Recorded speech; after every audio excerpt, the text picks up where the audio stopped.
Maseret, ele pode ser um Maseret dentro de um Maseret, ou seja, um Maseret junto com outros Masertot. Ele é exatamente o último dos Masertot que compõem o Seder Kodashim.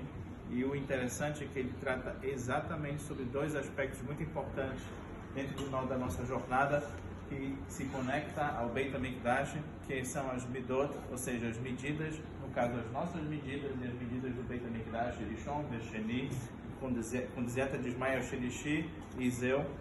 E também ele fala sobre também a importância, o kavod que a gente tem que dar para o Borei Olam. Por isso, ele começa dessa seguinte forma: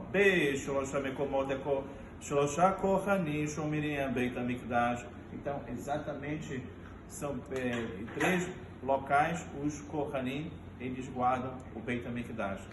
Quando eu viajei para Londres, eu fui até o Palácio de Buckingham, eu vi aqueles guardas famosos que têm aqueles chapéus grandes que ficam na frente do palácio, guardando hoje o rei Charles, que já guardou a rainha. A gente pergunta se alguém chegar lá além, bem armado, em cima deles, não vai conseguir passar por eles. Mas por que eles estão ali? Da mesma forma como os Kohanim estavam, exatamente por kavod ao rei. E já que eles dão kavod ao rei, eles ficam lá para mostrar exatamente que existe um kavod, existe algo diferente entre ele, nós também, da mesma forma, nós também damos kavod ao rei.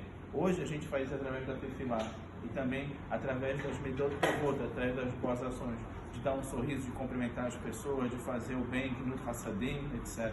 Quando a gente faz isso, a gente está se conectando ao kavod ao rei. E da mesma forma como a gente vai falar com o juiz, o médico, a gente tem que estar bem apresentado na hora da tefilá, quando a gente se conecta, e quando a gente vai para a tefilá e a gente se conecta com o Borei Olam, a gente está também tendo o kavod ao rei. Em relação ao Maseret Midot, ele é um dos menores Masertot que nós temos em relação ao Shas. Ele compõe o que chamamos de Daf Yomi em relação a esse tratado, e tem exatamente 4 páginas de uma forma misteriosa. Ele começa na página exatamente na 34, 35, 33 e 37. E dentre essas páginas, ele vai falando em relação às medidas que a gente tem em relação ao Beit HaMikdash Rishon, Shlomo HaMelech, ao Beit HaMikdash Sheni, que tem Ezra HaSofer, e também tem, digamos assim, o aperfeiçoamento que teve o rei Rodos. E tem algo muito interessante. E quem traz isso é o próprio Rambam, em relação ao Urash, que são, digamos, os perushim que a gente encontra nesse Maseret. Eles falam em relação não somente ao kavod que a gente tem ao rei, mas eles trazem uma coisa muito bonita. Já finalizando esse Maseret, nas últimas linhas nós temos em relação aos Kohanim.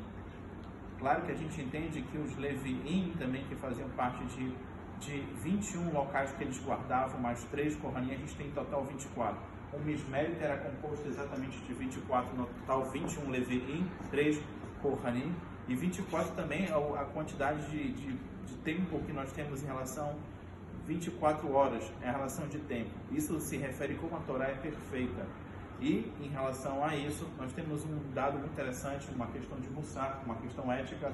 O Hafetz Haim, desde sempre, ele era Cohen, o Rabino Kugan, então é um mestre da Shimrat Halashon.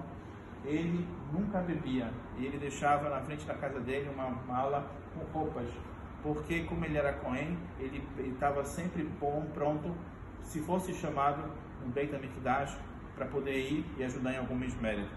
Da mesma forma como os Kohanim não podem beber, a gente se conecta com a Parashá Kodem, que essa Parashá fala sobre os filhos de Aharon HaKohen, e a gente vê como ele era Navi, porque quando ele perdeu os filhos, Nadab e Abiú, ele não reclamou, ele simplesmente continuou seguindo a sua jornada, a sua missão.